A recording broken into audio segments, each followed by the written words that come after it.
Sup Shredders, my name is Logan aka Spiderhands and welcome to an SB Reviews where today we got ourselves a track by acts Lou Reed and Metallica titled Junior Dad. And if we switch over to here we got ourselves the album on the screen titled Lulu.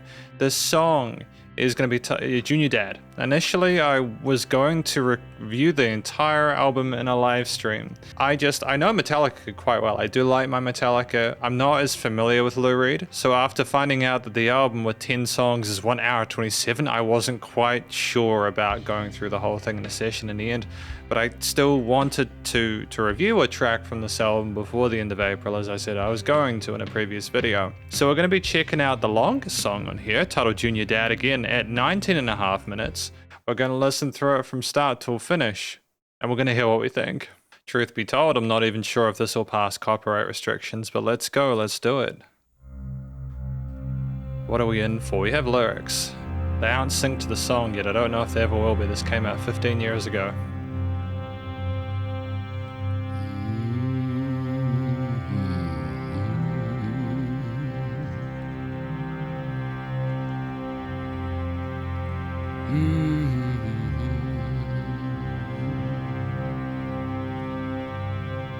And sorry to interrupt, there may be people who really love this album, or Lou Reed, and who are going to look at me listening to the last track on this album and go, well, you're not going to understand it, there's no context for the rest of it potentially. I'm listening through this because I just want the biggest exposure to this combination within this album, and I figured that if I can get through 19.5 minutes of a track, I could probably get through the album as well. You guys can let me know in the comments if I miss anything.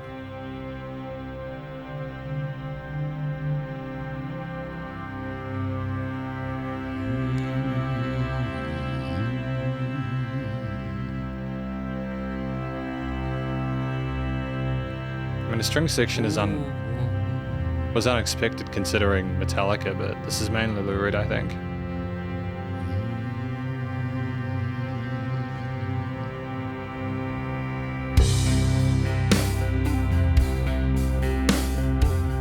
I mean, Lars' drumming is unmistakable.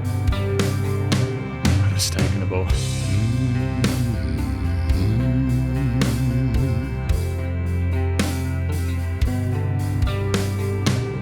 Come to me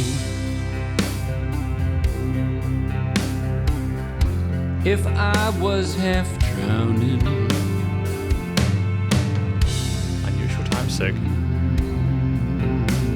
An arm above the last wave.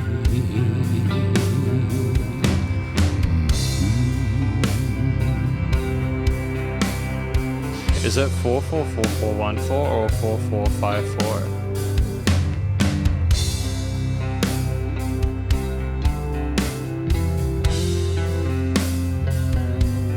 Would you come to me? Would you pull me up? Would the effort really hurt you? Is it unfair to ask you to help pull me up?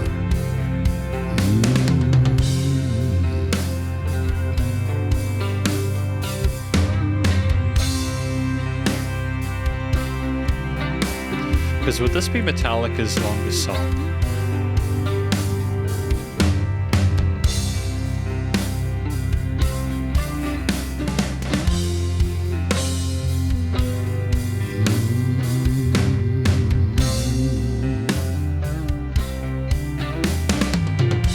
He's kind of rushing those fills, isn't he, a little bit?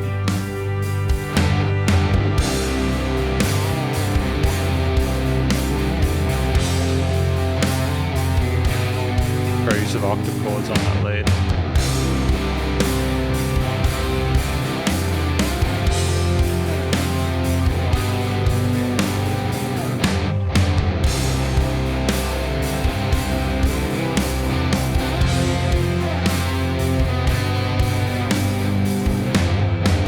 The window broke the silence of the matches.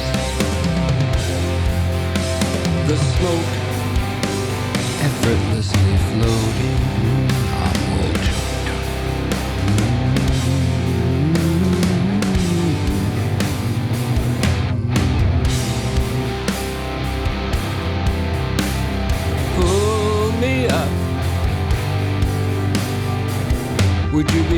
Lord and Savior, pull me up by my hair. Now would you kiss me on my lips?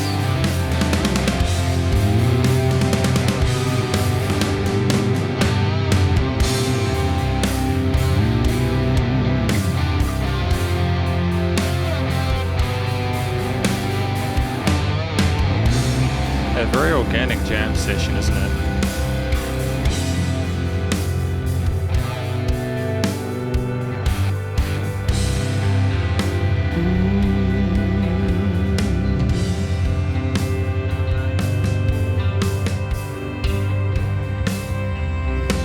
It's kind of... So is he being faded out there? Is that... Or is he just being really quiet? Burning fever burning on my forehead.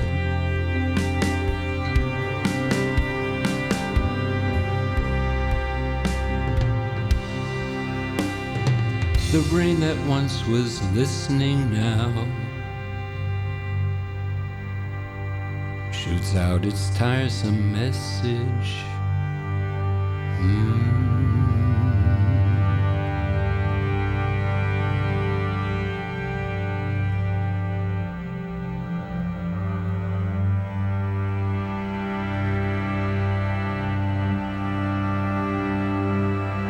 Won't you pull me up?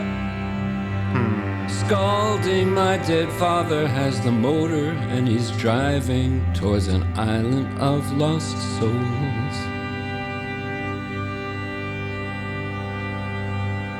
Sonny,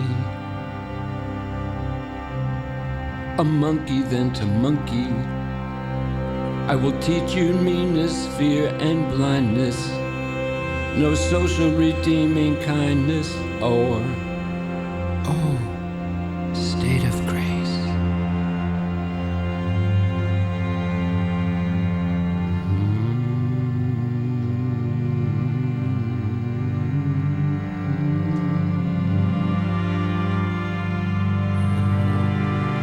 It's crazy to think the track is still over 3 times as long as this. Although the transitions have been pretty solid, to be honest.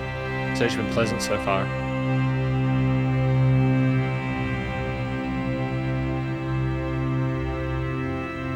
These string sections are hypnotic. Would you pull me up? Would you drop the mental bullet? Would you pull me by the arm up? Would you still kiss my lips? Hiccup, the dream is over.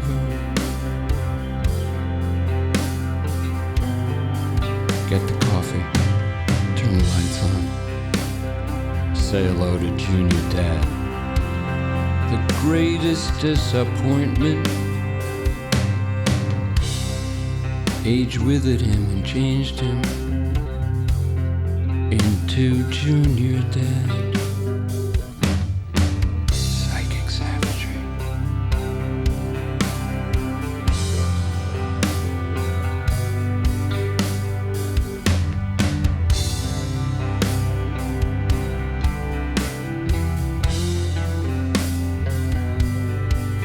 The greatest disappointment, the greatest disappointment, age withered him and changed him into Junior Dad. And that's the last line on the album as far as I can tell.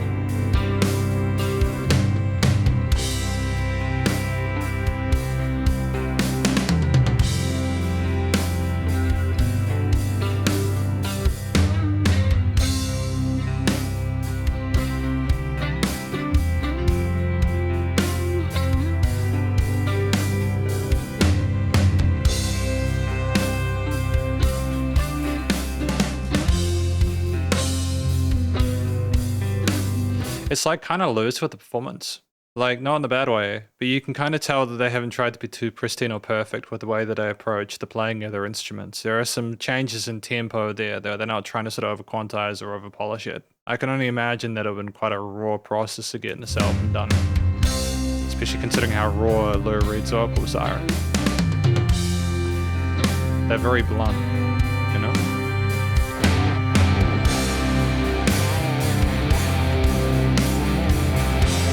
Like, it's major leaning with these themes, but it's not cheesy sounding, you know? It's kind of very warm and comfortable.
I wonder who did the production on it, who recorded this and handled that side of things, because it's got a sound of a lot of the early kind of like the mid-90s Metallica, you know, like Load and Reload.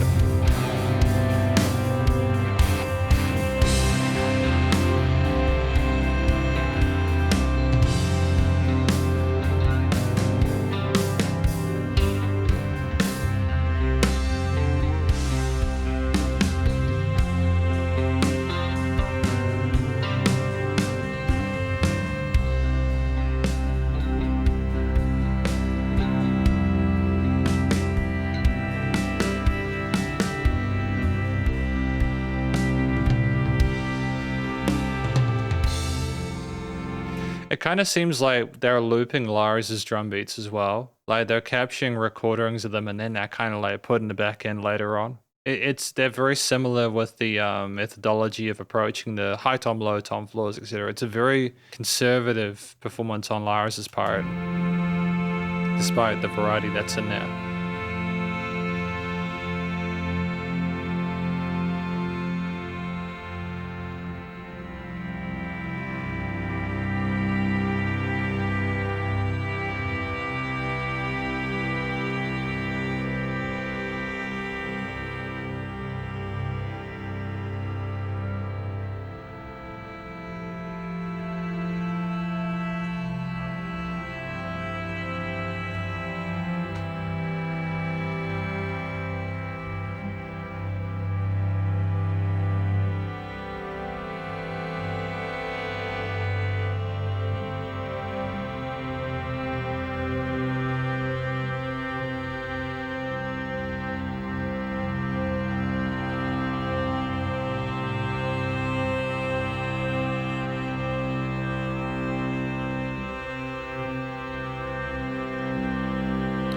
I think I'm gonna probably pause a few times simply because there's space to do so. It's kind of neat to have the space within a performance, partially because it shows a clear amount of confidence in their work and the artwork that they're trying to create. But also I think potentially it's there to provide just an atmosphere that Lou Reed wants to create, alongside Metallica assisting them to do that.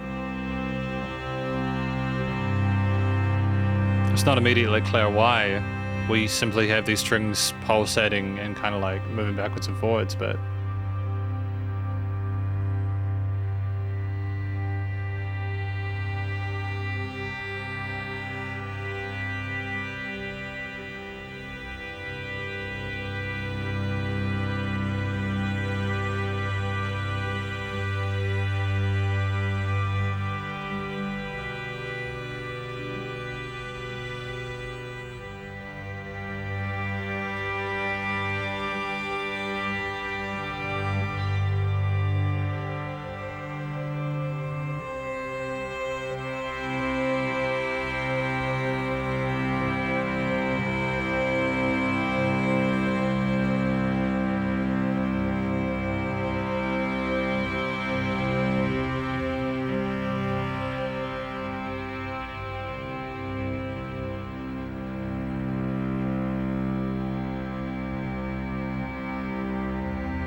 I like how they're slightly out of tune occasionally as well in the unison note.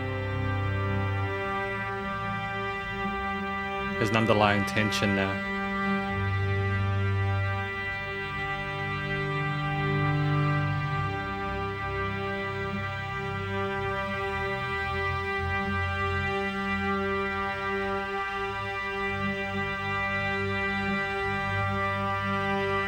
It is self-indulgent in a certain sense though, but then it isn't because, like, why is it self-indulgent to put forward a string section that's elongated like this? There's clearly a change there harmonically. It is going somewhere, you're just not sure what immediately, you know?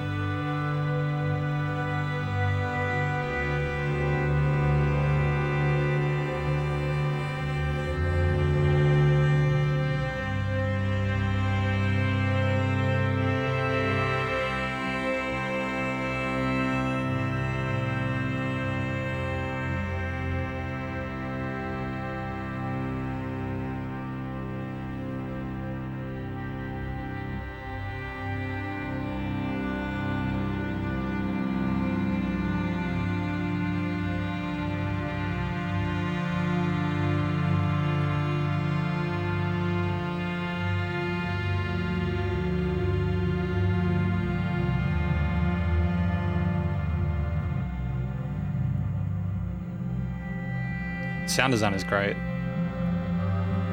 That kind of washed out room reverb on the left with those lower elements.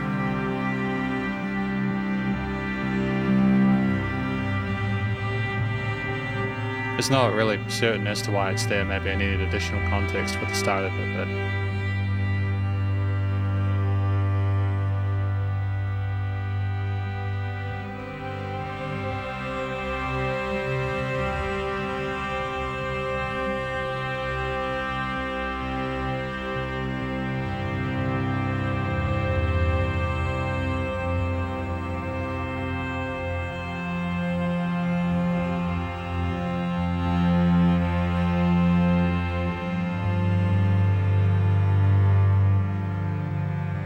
kind of like antithetical to the modern listening experience of trying to have a whole bunch of different changes in short form factor to retain attention.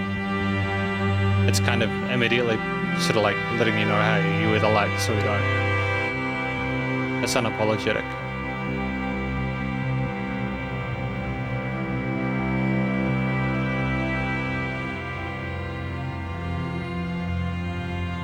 It's kind of slowly riffing off of the initial theme there.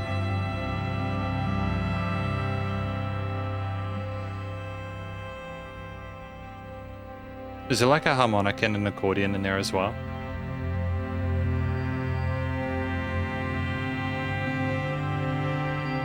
I wonder if they recorded with the entire string section there.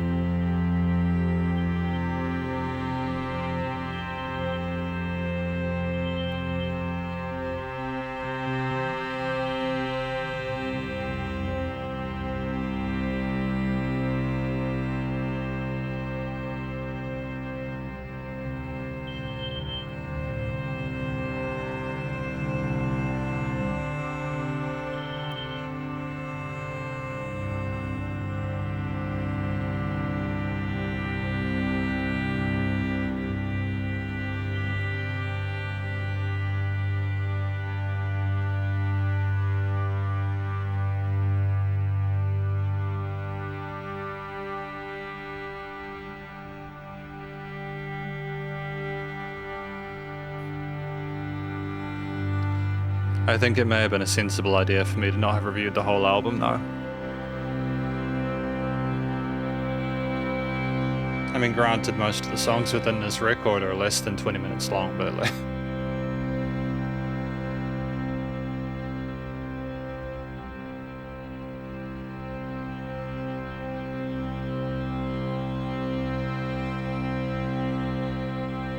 feels like kind of like a test, a cognitive test of how much you can pay attention to. You know, the moment you get distracted, is there going to be something new that will come along? It's ruthlessly resonant on that note. That root note.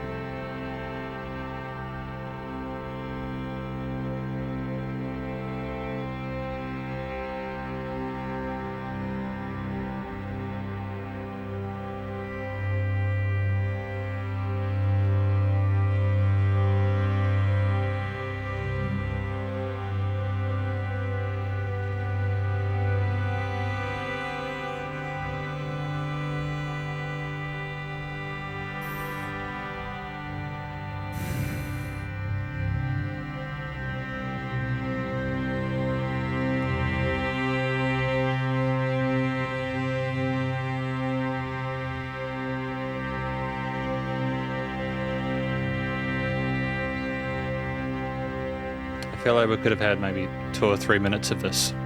We didn't necessarily need to have 9.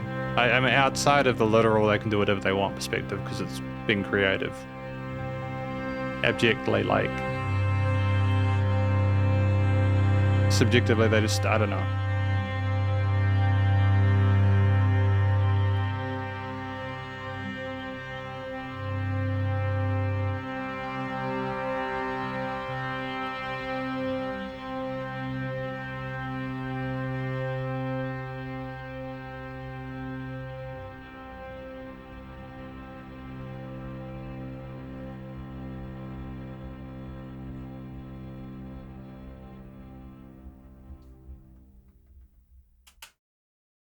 So that was Junior Dad, and we're going to talk about it more in the conclusion.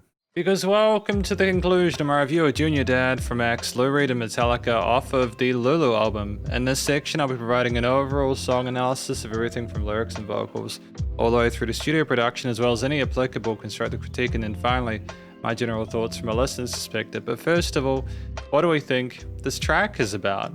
Looking through the lyrics, I think that effectively it's going between 2 different perspectives.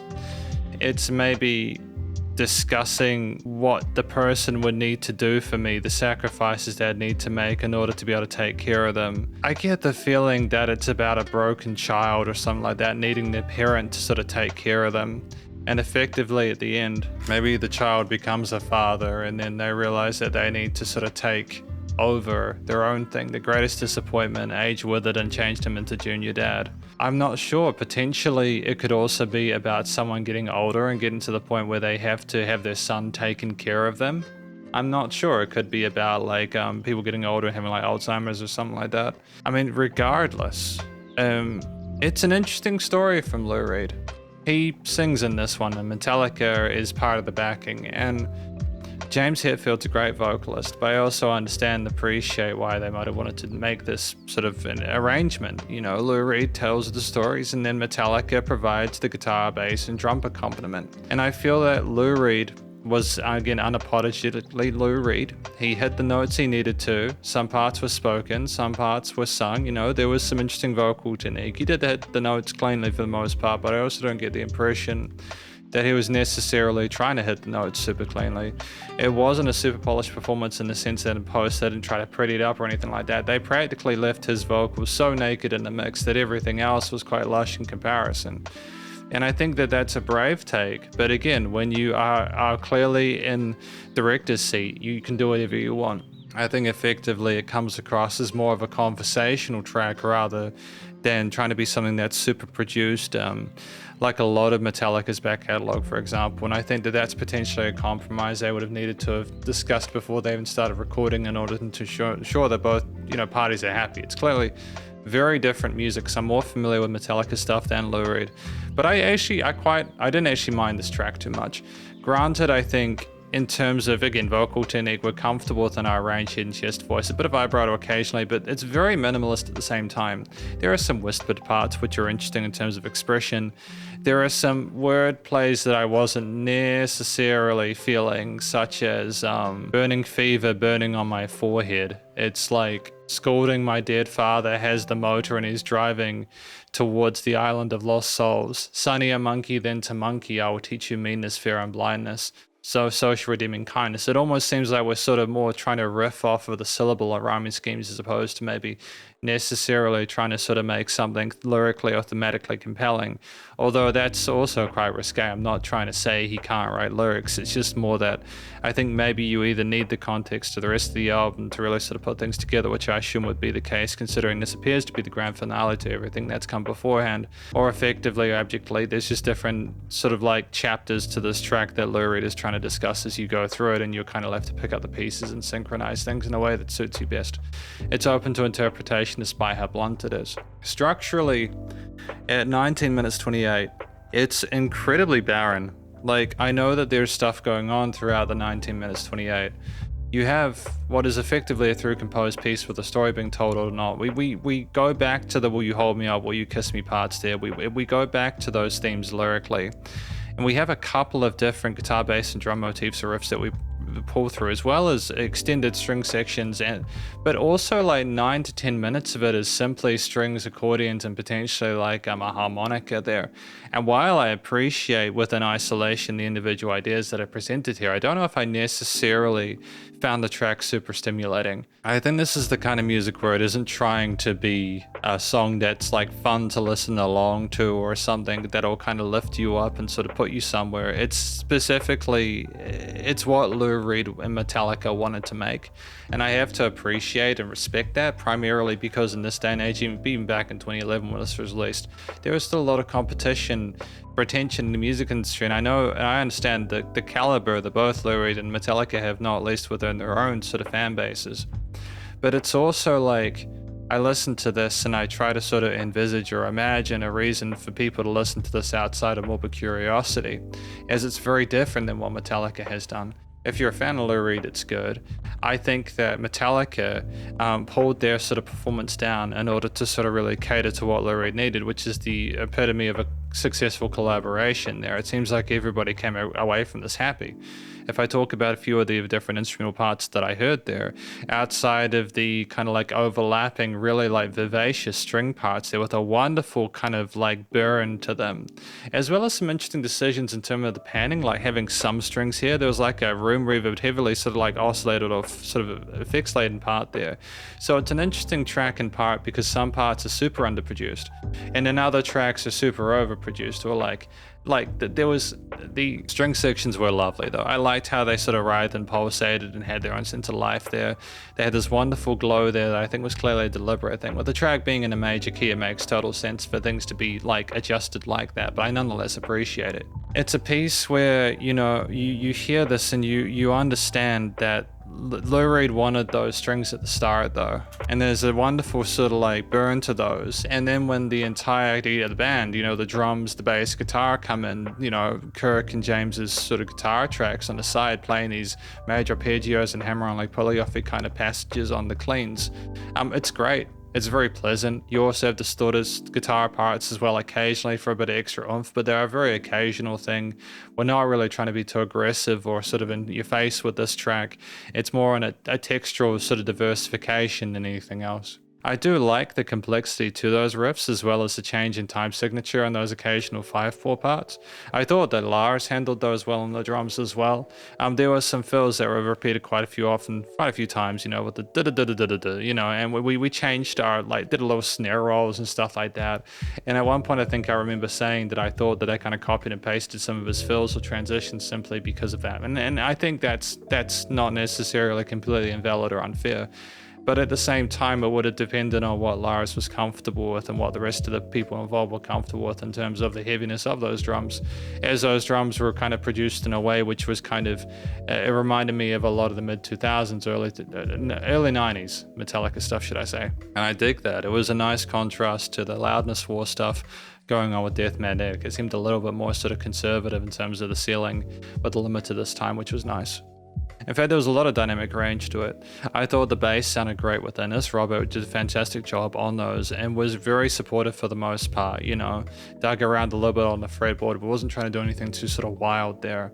I did dig when the guitars as well, they came up and played some interesting sort of leady kind of octave chords there with the melody there, which was kind of representative or connected to some of the parts we had prior on those kind of like lead elements there. There's different representations of some of these melodies throughout there that created a more recognizable musical motif. It's simply a piece where you listen to it and you have that first half of it effectively being about the story that Lou Reed wants to tell, and when you if you're okay with Lou Reed's vocals, you're going to be okay with the rest of the track, because genuinely they seemed like quite well connected elements there. I do think that accordion has a nice kind of tone, texture and timbre to it. It kind of creates a sort of a more sort of like folkish kind of feel, especially to like the remaining 9 minutes of it. And you've got the harmonica as well, with a nice kind of like presence within the mix occasionally as well. Like, I feel like that's well polished. You know, I'm not sure who was playing the accordion. It might have been Lou Reed playing the accordion. I'm not sure. That would have been cool if that was the case. And that would have actually made more sense there. Simply, you know, regardless, we're trying to create this aesthetic of simply regarding the junior dad, the disappointment, the grand disappointment. And there's a wonderful sense of how bittersweet it really was with the major leaning towards it all. It's almost like we're happy because we exist, but we're sad because we had to go through what we had to in order to get to that place. It's kind of weirdly deep, I suppose, but then it's not surprising considering the people involved or the subject matter in general. Like, would you come to me if I was half drowning and I'm above the last wave? Would you come to me? Would you pull me up? Would the effort really hurt you? There are some really good lines in here. I appreciate them. It's just that at the same time, the track is so barren and so sparse that I find myself uninterested in wanting as much of it as there is. I appreciate that they have the right to make the track as long as it is. I just feel like we could have potentially have had like maybe 5 minutes of the outro part and had this track at 15, regardless of whether or not that it's valid for them to want to make it longer. I think that having the first 7 minutes of the track with Metallica involved and Lou Reed sort of expanding on their viewpoint is totally fine. Then having 5 minutes of the accordion strings, etc. is totally fine. Then you just basically have the entire process in 13 as opposed to 19 to 20 minutes. But if I'm honest with you, as a reviewer, even before listening to this, I was intimidated by the amount of time it would have taken to listen through the track, let alone discuss it. It's actually ironic is that's, with a track of this length, typically, especially if there was a sufficient amount of compositional diversity to really sort of ascertain or allow things to be compelling and differentiated throughout the entire piece, it'd usually be far more difficult to discuss it when the post-analysis perspective. But in reality, because it is so instrumentally simple for the most part and bare bones, it's ironically a lot easier. I do like the fact that these accordion and elements, like they break up those guitar, bass, and drum bits. I thought it was cool to have the drums fade out. It's unrelenting in how much it wants to be what it is. And that's fine. These people, the people involved in this project, are all at a point where they don't need to justify anything, and it's cool. I think that you're either going to like this kind of music or not. You're either going to appreciate the 20 minutes or you're going to wish it was less. But in general, even though there were some interesting sort of tempo adjustments there, and even though there were some occasional moments where I'd hear the drums go slightly out, again, it's a raw performance. They were clearly playing together in the same room. It was great to hear it, and I just thought it was kind of cool to hear two very different sort of groups of musicians or different artistic directions kind of culminate in this piece. I don't know if I'd want to listen to the rest of the album, but I appreciate what they've managed to accomplish here from a creative perspective as well as a functional performance one. I do think there was filler. With the remaining part, I do feel there was excess, but it's what they wanted at the same time. It's the last track, it's fine. Not a note out of place though, outside of the filler comments. Effectively, studio production, no, I should say thematically. I've already spoken thematically about the chord progression and the key signature being major. I think it's simply trying to be sort of warm and cozy while discussing the failure or the bittersweet situation that people are in. There's nothing really much going on outside the diatonic because I'm not trying to overcomplicate the mood. I do think that makes the track less harmonically interesting, but at the same time, again, we're not trying to make it too academic, and that's okay. Studio recording, mixing, and mastering is fine. It's fine. I wasn't necessarily a fan of how underproduced Lou Reed's vocals are. They seem kind of naked in comparison to what's going on with the guitar, bass, drums, etc. There's clearly reverb and delay tails on those guitars, whether they're distorted or clean. The bass is nice and compressed and EQ'd within the mix, and the drums sound fantastic as well. It's a little bit noticeable when the drums are sort of volume automated there because they still kind of seem a bit kind of awkward in position where they are, and I don't know if that's a deliberate decision or not. But I do like the fact that there is production dynamic range and that things aren't too squeezed and they have room to breathe and that you have adjustments in the intensity of the track. Even if the end of the song, because of the dynamic range, kind of sounds a bit monotonous in part due to how predictable it is, that things will continue to go up and down around the place. Even if we occasionally switch it up to just on the left side, because of a lack of context as to really understanding why that's happening, it just kind of feels a bit mundane and sort of it feels a bit strange, but at the same time, it's a cool thing, I suppose, in isolation. So ultimately, I think the leveling is fine. The performance was solid. They clearly were in their element. That was experienced, and I just think it's more subjective sort of things I have to say about it. But again, I don't think I would have gotten through the whole album. I wouldn't have gotten to this track potentially. Great use of a volume automation though, as well as panning, different positions, music surrounds you in the stereo field, and there were no weird resonant frequencies in the frequency spectrum, to be fair. Occasionally I was kind of wondering if Lou Reed was a bit resonant in the mix, but that's, given the caliber of musicians we're talking about here, that's a given, that's a deliberate thing. That wouldn't be accidental. Nice and loud, bit of pumping, bass compression, limiting, and all the kicks were sidechained. In terms of applicable constructive critique, again, I just feel like the outro part of it was too long, but with that simply because I don't have sufficient context to understand why the track is this long in the first place, apart from just accepting that that's what they wanted to do. From a general listener's perspective, it simply kind of reminds me of the pros and cons of a collaboration. While I didn't necessarily like this track a whole bunch, I do appreciate that Metallica managed to sort of come down to meet Lou Reed's level in terms of the overall heaviness of it and stuff like that. I'm not sure what the rest of the album is like, whether it's a lot heavier than this.